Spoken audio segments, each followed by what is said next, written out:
تصور کە ئەمانە ئەگەر کچێکیان مناڵێکیان سەری بێشێڵە چەند ئیسلامیەکەم بە قوربانی هەتا کوچاک بێت کە باوەڕیان بە قوربانیش نییە بەس لەبەر حەزیان لەو خوێن ڕێژی و دڕندەیە وەڵای حەیفە بڵم دڕندە چونکە هەمووی ئەمانە سیفەتی گورجیان هەیە شێر یەک نێچیر کە برسیە بێ نێچیرێکە خوا و ئەوی تری کامێنە تۆیدا بە ڕێوی و چەقەڵ و کەمتیار و ئەوانەی کە لە دەوروبەری هەڵەخولێن وەکو ئاو کاسە لێسانی دەوروبەری مەسعود بەرزانی و ژەرال تاڵبانی بەڵام گورگ سیفەتێکی لەئیمی هەیە بە عەرەبی پێڵێن لەئیم کە خەڵک بەرخەکان ئەگرێ قورجی ئەگرێ ئەی پچڕێنە فڕێداتە ئەولا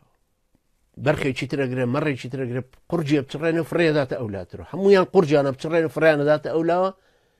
دوایی دێتەوە سەریان بۆ خواردن خۆشزانەکە یەکدانە بەشی چەندین گورگەکە هەر تاکە گورجە گواکە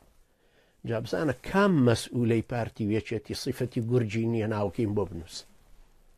بڵە بەڵا ئەمەیان وای نەکردووە هەتا تاریخیت بۆ هەڵدەمەوە زبڵدانێک بێنمەوە پێشەوە لە گەندەڵی لە جەرائم لە خەڵک کوشتن